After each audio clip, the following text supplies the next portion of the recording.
Howdy, folks. So, how are you guys doing today? I'm doing pretty good. I've been very stressed out over the last few days over these little IEMs here, the EJ07Ms. The reason being that I tried them, and first day I shoved them in my ears, I thought they were absolutely fantastic. And then I actually fell asleep that night listening to them and woke up at like 1 in the morning with horrible, nasty noise screeching in my ears from these headphones. And I'm like, well, I just took them out of my ears and went to sleep. Woke up the next day, put them back in my ears, and I'm like, what the hell? How can I have such a drastically different experience from the same headphones? And tried a few tracks, and they were just sounding bad. So I thought to myself, like, what possibly could be going on? I tried a bunch of different sources, a bunch of different tracks. Some are worse than others, but just not great. So I thought to myself, what the hell is going on with these things? And I was thinking, like, this bore is really small.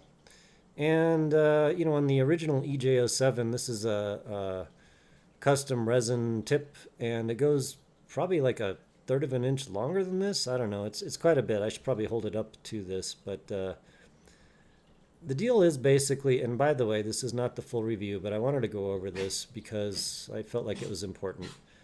So I decided basically that I hated these headphones yesterday. And I couldn't really understand why I had such a drastically different experience. Maybe I was tired, maybe whatever. Finally started just changing tips. And so these are my go-to tips. They're just chopped complies. They look like crap, but they don't have any bore constriction. And usually for my upper end headphones that have custom resin builds, these do really well. Well, I ended up using these ones, which everybody knows I use. Stuck those on there, and they go like this. Let's see if I could do that. Just to give you an idea, can I do it? So that's what you end up with when you throw some of these on there, which is a massively extended tip.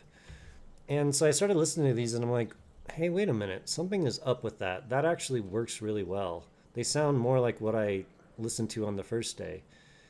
And I thought to myself, what the hell did I do? So it actually turns out I had on the small I don't know, comply foam tips on these, and I shoved them really hard in my ears to the point where they hit like a Z bend that I have in my ears. And they sounded pretty good the first day. Second day, I just was shallow fitting with these complies, and it was like, just because I kind of went back to my go-to, and it was like, what the hell? It's horrible. So specifically, the mid peak on these was killing me.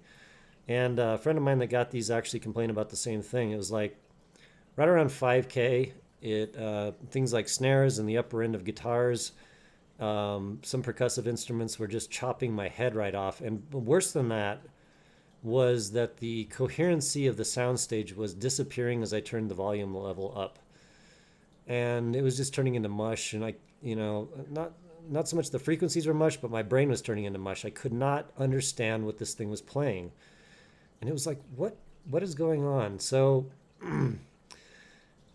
I thought to myself, is it possibly that this tip is too short?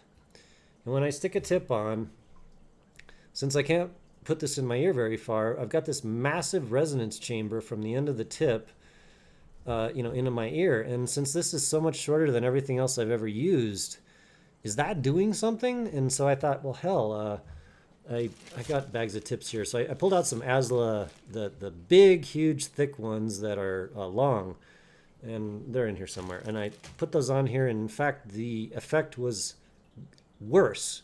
They were absolutely unlistenable. And so I was like, well, okay, maybe I'm onto something here. So let's go, opposite. So I stuck these on there again.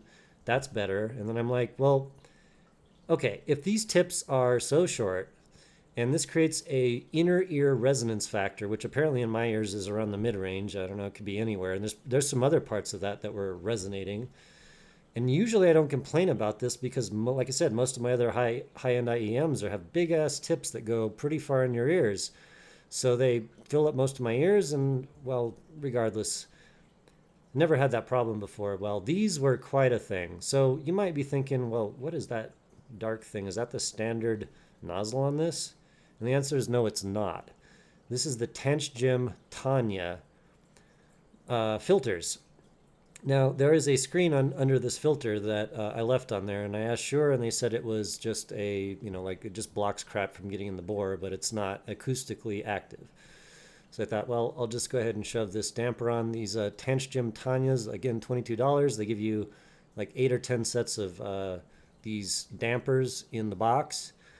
And I just thought, hell, let's stick that on there. That has to do something about this resonance factor in the mids that is doing something. Like, it's got to decrease it somehow. And then I stuck these tips back on, just my standard chop top complies. And holy crap. These are amazing. They are everything I wanted them to be, plus plus. I need to do more listening. At this point, it's been like probably, I don't know, 3 hours or something since I figured this out. So at this point, I feel like this is the first time I've actually heard the tuning of these correctly, which is something. And that tuning is very, very, very good. I'm going to give a much more in-depth review, but kind of what I'm hemming and hawing about right here is, how do I recommend headphones that have such a weird bore that not only can you have a hard time fitting tips on, I mean, like, there are some that'll lock on it. There's a little lip here, so you can lock something on there. It probably won't fall off. But given the fact that my buddy that got these had the same exact experience in terms of it being too much mids and just not quite right, I think that he's having the same issue I am. And I did have him try these, but he can't do that right now, so I can't give his opinion on that. But basically, what this ends up sounding like I said, these are Tench Gym Tanya or oxygen dampers. And if you hold these, I can't do it now, but if you hold them up to the light, you can see through them. So they're not incredibly dense. It's just basically a small screen. You can kind of see the shining under there of the original grill with some stickies on the edges. And basically, these turn these into what I wanted out of them in the first place. And I really do actually think that the problem is not so much the tuning, but the bore design. I never expected this to be an issue, but I wanted to make a video about this in case anyone was like, had these coming in and they were kind of on the fence.